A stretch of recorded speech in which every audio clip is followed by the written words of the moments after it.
Title: The Enigma of Montague Mansions. Dear viewers, today we embark on a journey into the intriguing world of Agatha Christie's The Enigma of Montague Mansions.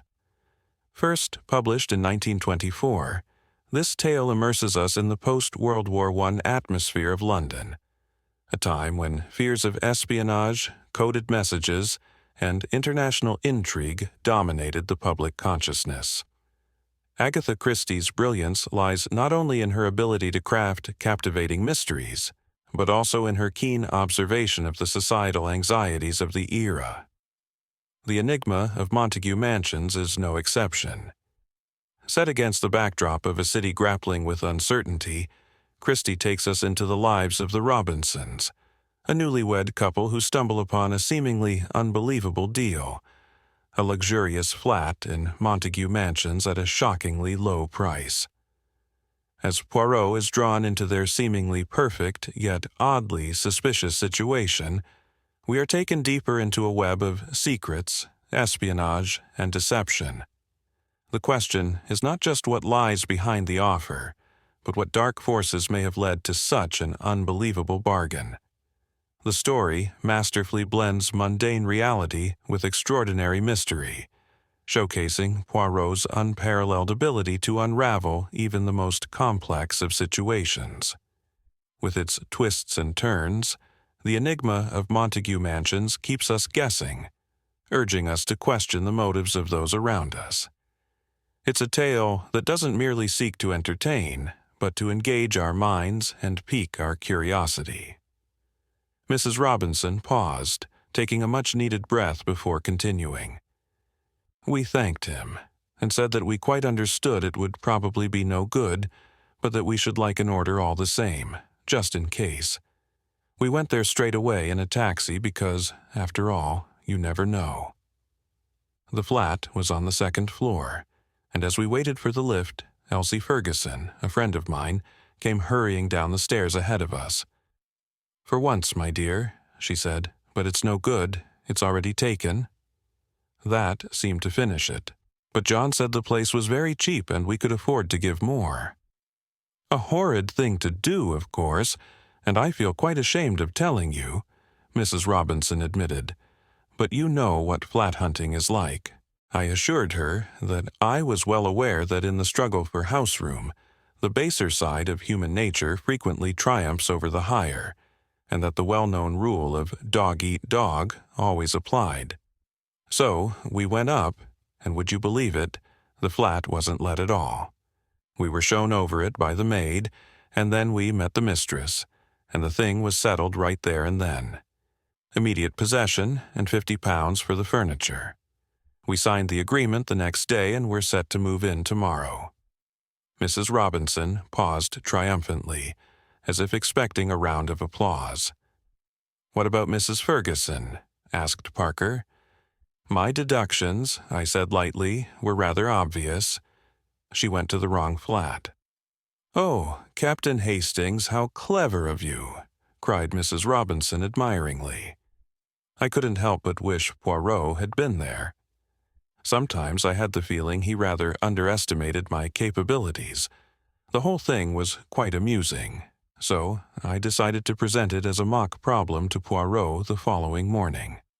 He seemed interested and questioned me rather narrowly about the rents of flats in various localities. "A curious story," he said thoughtfully. "Excuse me, Hastings. I must take a short stroll."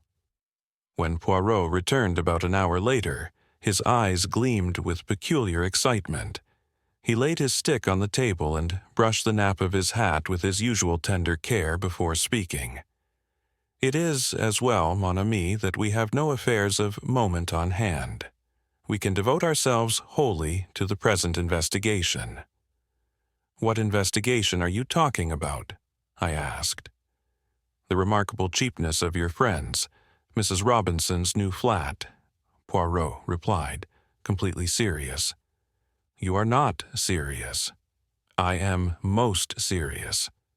Figure to yourself, my friend, that the real rent of those flats is £350. I have just ascertained that from the landlord's agents, and yet this particular flat is being sublet at £80. Why, there must be something wrong. At that moment, I knew we had only scratched the surface of a mystery far more complex than we had anticipated. Poirot's keen mind had already begun unraveling the tangled web surrounding Montague Mansions, and I knew we were in for another puzzling adventure. Mrs. Robinson paused for a moment, taking a breath before continuing. "Perhaps it's haunted," she suggested, her brow furrowed in thought.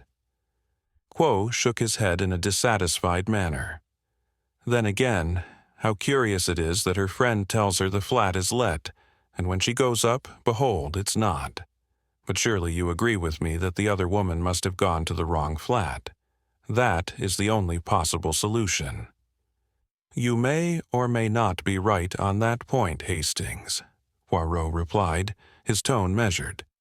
The fact still remains that numerous other applicants were sent to see it, and yet, in spite of its remarkable cheapness, it was still on the market when Mrs. Robinson arrived. That shows there must be something wrong about it. Mrs. Robinson didn't seem to notice anything unusual, but Poirot appeared deeply intrigued. "Very curious, is it not?" Poirot asked. "Did she impress you as being a truthful woman, Hastings?" "She was a delightful creature," I said, feeling a little flustered at the unexpected line of questioning. "Since you render me incapable of replying to my question," Poirot continued, "describe her to me." "Well, she's tall and fair. Her hair is really a beautiful shade of auburn," I began, though I felt the blush rising to my cheeks as Poirot interrupted with a murmured, "A penchant for auburn hair, always." "Blue eyes and a very nice complexion," I added quickly, concluding lamely, "and, well, that's all, I think." Poirot nodded. "Yes, there are hundreds of these average men, but anyway, you bring more sympathy and appreciation to your description of women, do you not? Do you know anything about these people? Does Parker know them?" I asked, hoping to steer the conversation back to something more tangible. "Well, they are just recent acquaintances, I believe," Poirot said, raising his hand to stop my query. "Mon ami, have I said that I think anything? All I say is, it is a curious story, and there is nothing to throw light upon it except perhaps the lady's name. Eh, Hastings?" Poirot's eyes gleamed with a peculiar excitement, as if a revelation was near. "Her name is Stella," I replied stiffly, but Poirot interrupted again with a chuckle that sent a chill down my spine. "Stella means a star, does it not?" Poirot mused. "Stars give light, do they not?" His laughter was filled with a peculiar amusement that only heightened my confusion. "Calm yourself, Hastings. Do not put on that air of injured dignity. Come, we will go to Montague Mansions and make a few inquiries." I followed him eagerly, though puzzled. The mansions were a handsome block of buildings in excellent repair, with a uniformed porter sunning himself on the threshold. It was to him that Poirot addressed himself. "Pardon, but could you tell me if Mr. and Mrs. Robinson reside here?" The porter was a man of few words, hardly looking at us as he grunted, "No, 4th floor." "I thank you," Poirot said, his voice calm but measured. "Can you tell me how long they have been here?" 6 months, the porter replied, hardly sparing us another glance as he retreated slowly up the hall. My breath caught, and I turned to Poirot, certain of his mischievous grin. "Impossible," I protested. "You must be making a mistake. 6 months? Are you sure? The lady, is tall and fair, with reddish-gold hair?" Poirot asked, his eyes narrowing as he glanced at the porter. "That's her," the porter said, pointing down the hall. "Come in, the McIlwaine Quarter. They did just 6 months ago." His disinterest seemed genuine as he retreated further. Poirot, however, did not lose his confidence. Outside, he asked, "Hastings, my friend, Are you so sure now that delightful women always speak the truth? I did not reply. Poirot had already steered his way into Brompton Road before I could ask what he was going to do and where we were headed. To the house agents, Hastings, he said. I have a great desire to have a flat in Montague Mansions. As we walked, the weight of Poirot's words lingered in the air, and I couldn't help but feel that the mystery of the cheap flat had only just begun to unfold. If I'm not mistaken, several truly interesting events will unfold there in the near future.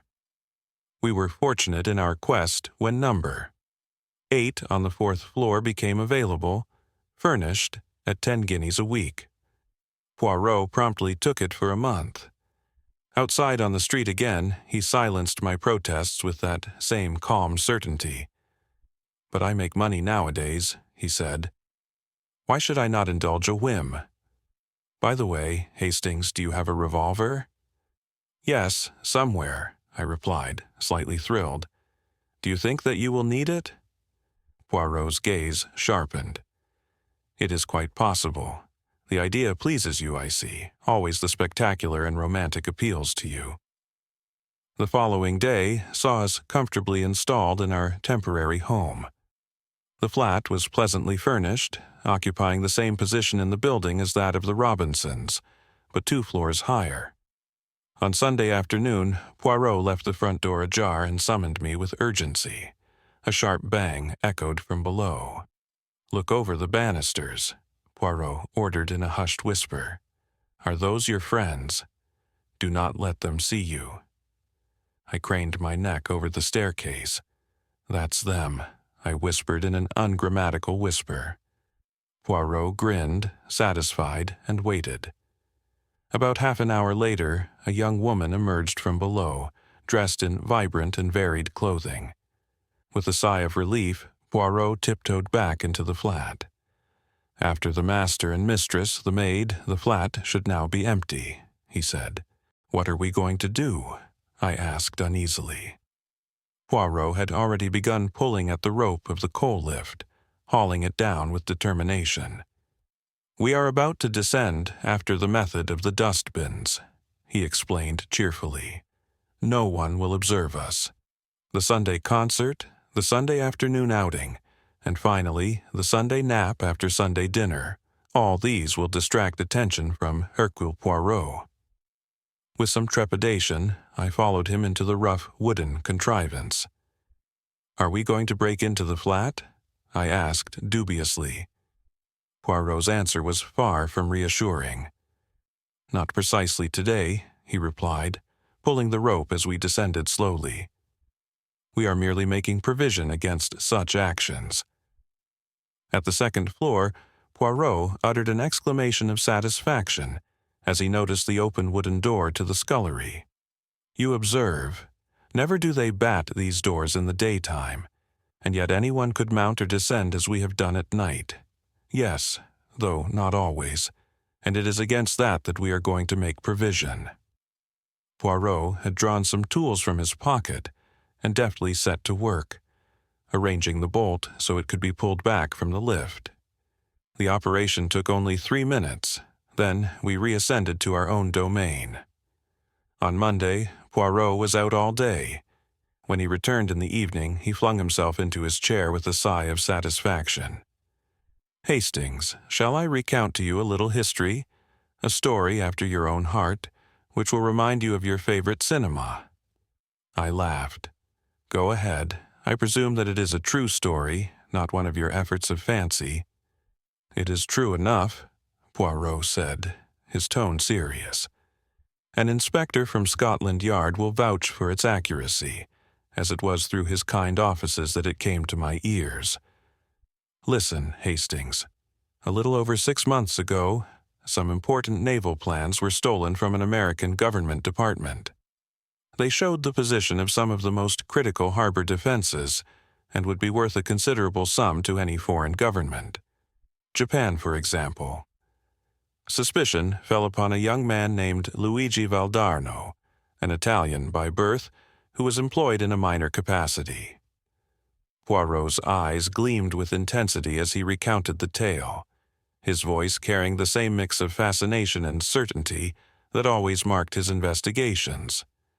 I could tell that the story was far from over, and I had the feeling that many more surprises awaited us. If I'm not mistaken, several truly fascinating events were bound to unfold here. We were fortunate in our quest when number 8 on the 4th floor became available, furnished at 10 guineas a week. Poirot promptly secured it for a month.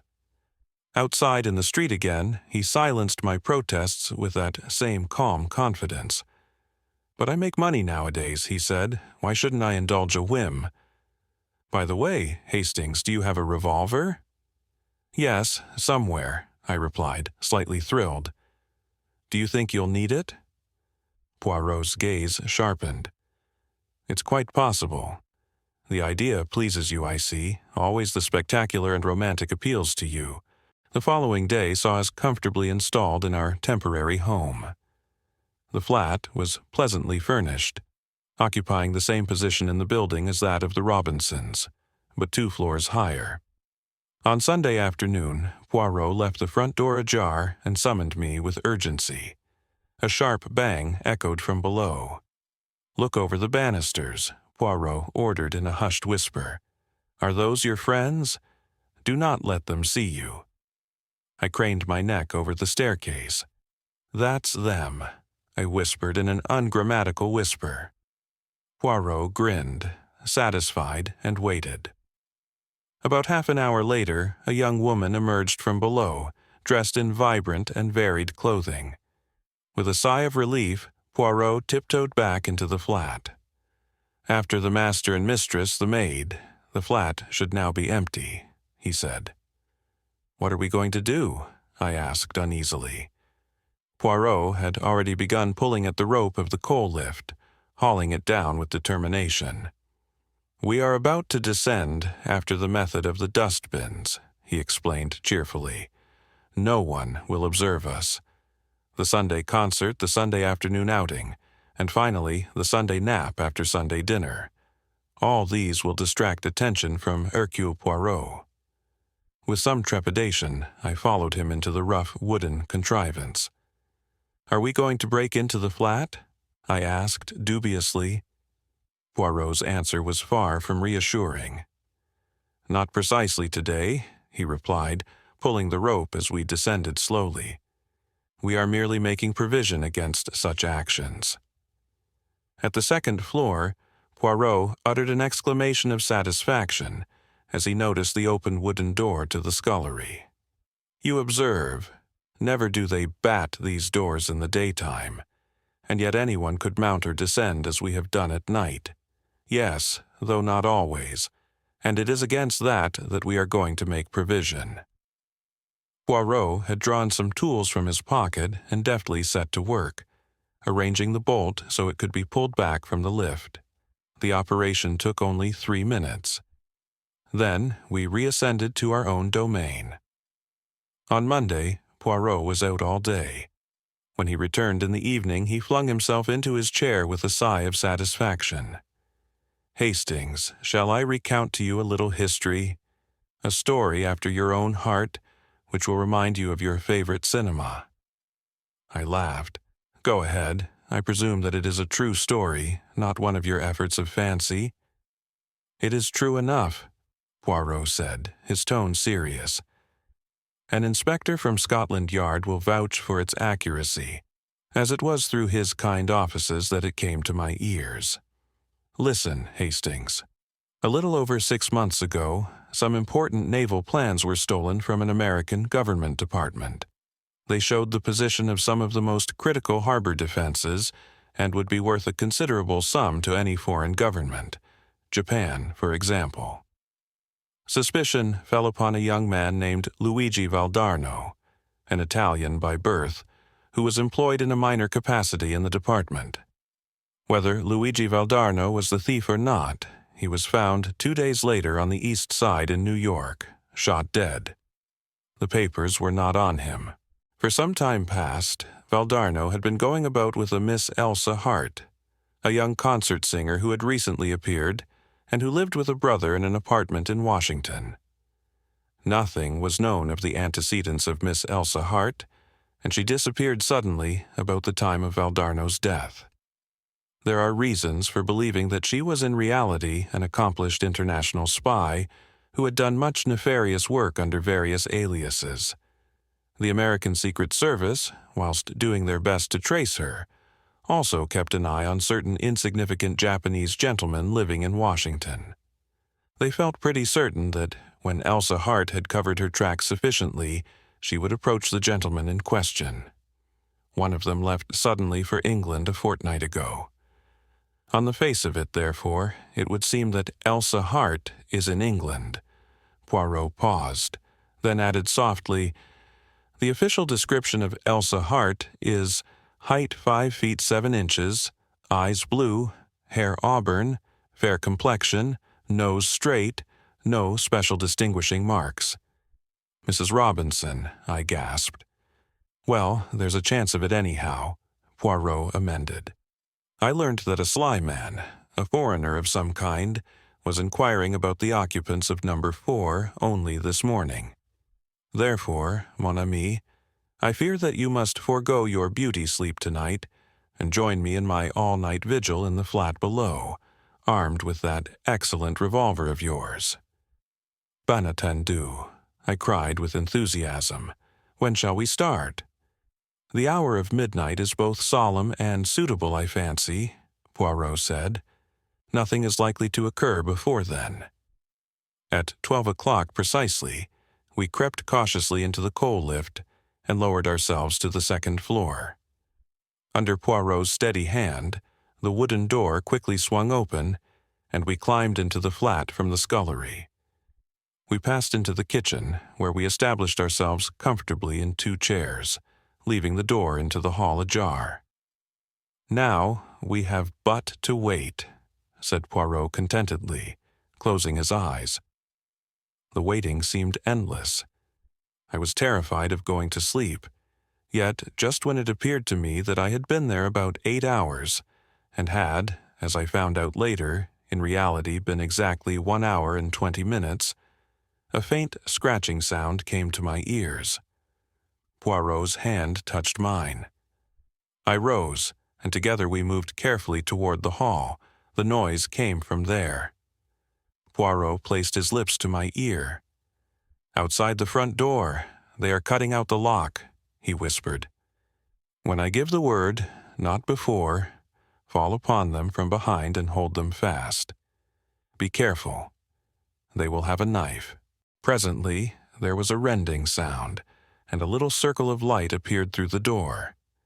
It was extinguished immediately, and then the door was slowly opened. Poirot and I flattened ourselves against the wall. I heard a man's breathing as he passed us. Then he flashed on his torch, and as he did so, Poirot hissed in my ear, "Ali!" We sprang together. Poirot, with a quick movement, enveloped the intruder's head with a light woolen scarf, whilst I pinned his arms. The whole affair was quick and noiseless. I twisted a dagger from his hand, and as Poirot brought down the scarf from his eyes whilst keeping it wound tightly around his mouth, I jerked up my revolver, showing it clearly. As he ceased to struggle, Poirot put his mouth close to his ear and began to whisper rapidly. After a minute, the man nodded. Then, enjoining silence with a movement of his hand, Poirot led the way out. Of the flat and down the stairs we went, our captive following, and I bringing up the rear with the revolver. When we were out in the street, Poirot turned to me. "There's a taxi waiting just around the corner. Give me the revolver. We shall not need it now. But if this fellow tries to escape—" Poirot smiled. "He will not." I handed over the weapon, my curiosity piqued. In a minute I returned with the waiting taxi. The scarf had been unwound from the stranger's face, and I gave a start of surprise. "He's not a—" I murmured in a whisper to Poirot. "Observation was always your strong point, Hastings. Nothing escapes you," Poirot replied calmly. No, the man is not A. He is an Italian. We got into the taxi, and Poirot gave the driver an address in St. John's Wood. I was now completely baffled, not wanting to ask Poirot about our destination in front of the captive. I strained in vain to understand the meaning of these proceedings.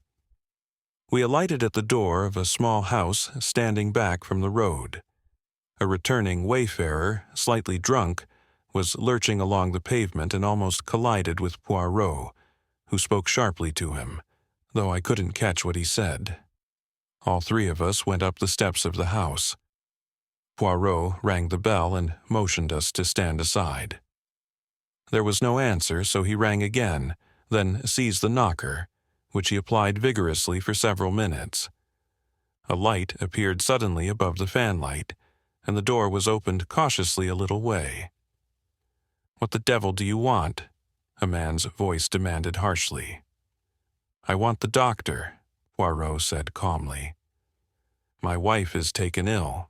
There's no doctor here," the man said, preparing to shut the door. But Poirot thrust his foot in adroitly. Suddenly, he transformed into a perfect caricature of an infuriated Frenchman. "What? You say there is no doctor? I will have the law of you. You must come. I will stay here and ring and knock all night, my dear sir." The door opened further, and the man, wearing a dressing gown and slippers, stepped forward, looking uneasy. "I'll call the police," he said. Poirot prepared to descend the steps. "No, don't do that, for heaven's sake," the man implored, dashing after him. With a neat push, Poirot sent him staggering down the steps. In another minute, all three of us were inside, the door bolted behind us. "Quick, in here!"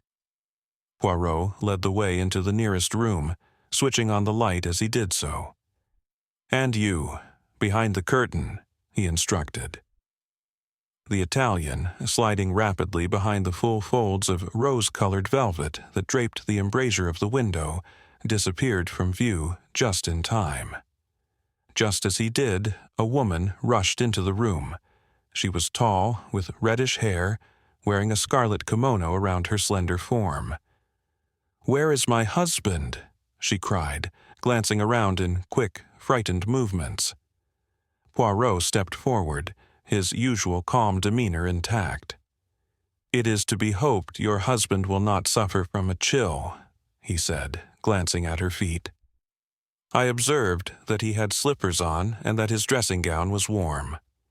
"Who are you? What are you doing in my house?" she demanded, her voice rising in alarm. "It is true that none of us have the pleasure of your acquaintance, madame. It is especially to be regretted, as one of our number has come specially from New York in order to meet you," Poirot replied smoothly. The curtains parted, and the Italian stepped out. To my horror, I saw that he was brandishing my revolver, clearly a slip of Poirot's during the cab ride. The woman gave a piercing scream and turned to flee, but Poirot blocked the door, standing firm. "Let me go," she shrieked. "He will murder me." "It was you who killed Luigi Valdarno," the Italian demanded, raising his weapon and sweeping it around as if threatening us all. One of us had to act, but with the revolver aimed directly at us, we dared not move. "My God, Poirot, this is awful. What shall we do?" I whispered urgently. "You will oblige me by refraining from talking so much, Hastings," Poirot replied calmly. "I can assure you that our friend will not shoot until I give the word." "You're sure of that, eh?" said the Italian, sneering unpleasantly. I wasn't, but the woman turned to Poirot like a flash, her voice trembling. "What is it you want?" she demanded. Poirot bowed smoothly. "I do not think it's necessary to insult Miss Elsa Hart's intelligence by telling her." With a swift movement, the woman snatched up a big black velvet cat, which had been resting as a cover for the telephone. Poirot murmured appreciatively, "They are stitched in the lining of that." "Clever," as if admiring a minor triumph. Poirot stepped aside from the door and addressed the woman calmly. "Good evening, madam. I will detain your friend from New York whilst you make your getaway." "What a fool!" roared the big Italian, raising the revolver and firing point-blank at the woman's retreating figure. I flung myself upon him, but the weapon merely clicked harmlessly. Poirot's mild reproach echoed in the quiet room. "Never will you trust your old friend Hastings. I do not care for my friends to carry loaded pistols about with them, and never would I permit a mere acquaintance to do so." "No, no," Poirot continued, addressing the Italian in a tone of mild reproach. "See now what I have done for you. I have saved you from being hanged." Poirot's voice softened. "And do not think that our beautiful lady will escape. No, no, the house is watched, front and back. Straight into the arms of the police they will go. Is not that a beautiful and consoling thought?" Poirot gestured for the Italian to leave the room. "Yes, you may leave now, but be careful, very careful." Poirot sighed as the man slinked out. Then, turning to me, his eyes were filled with reproach, but his smile hinted at something more. "It was simple, Hastings," Poirot said, his tone calm and assured. "It was clear from the first that out of several hundred, probably thousands, of applicants for number 4, Montague Mansions, only the Robinsons were considered suitable. Why? What was there that singled them out from the rest? At practically a glance, their appearance, possibly, but it wasn't so unusual. Their name? I frowned. But there's nothing unusual about the name Robinson. It's quite common." "Exactly, Hastings, exactly. That was the point. Elsa Hart and her husband, or brother, or whatever he really is, come from New York and take a flat in the name of Mr. and Mrs. Robinson." Poirot's voice grew thoughtful. "Suddenly, they learned that one of these secret societies, the Mafia or the Camorra, to which doubtless Luigi Valdano belonged, is on their track. What do? They hit on a scheme of transparent simplicity. Evidently, they knew that their pursuers were not personally acquainted with either of them. What then could be simpler? They offer the flat at an absurdly low rental.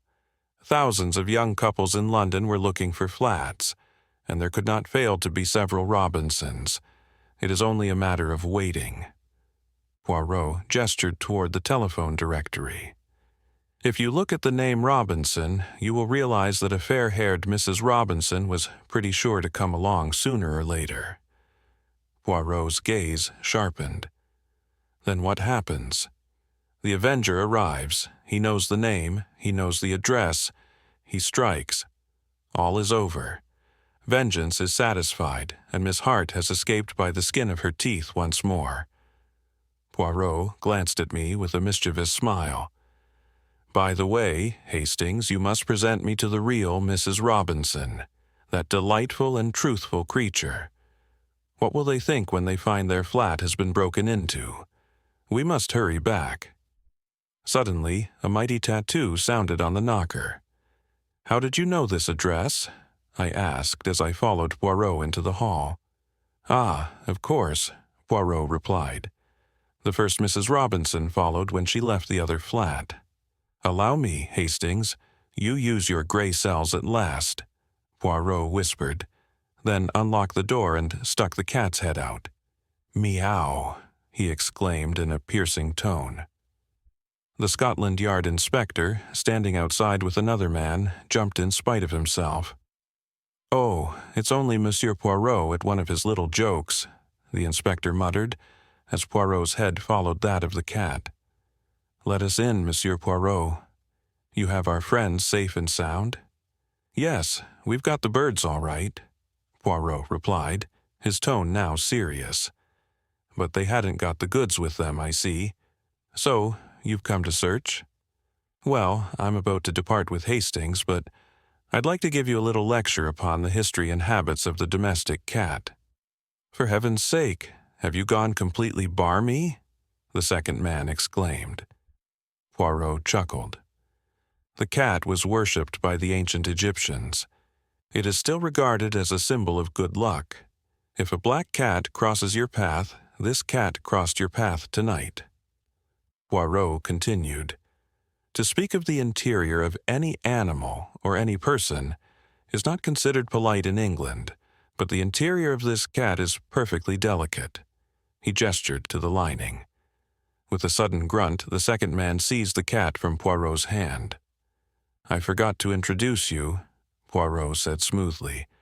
"This is Mr. Burt of the United States Secret Service." The American's trained fingers found what they were looking for. For a moment speech failed them, then they rose to the occasion. "Pleased to meet you," said Mr. Burt, extending his hand. "Thank you very much for listening to this story narrated by Dr. Rami. Don't forget to subscribe to the EMUK channel and be sure to leave a comment.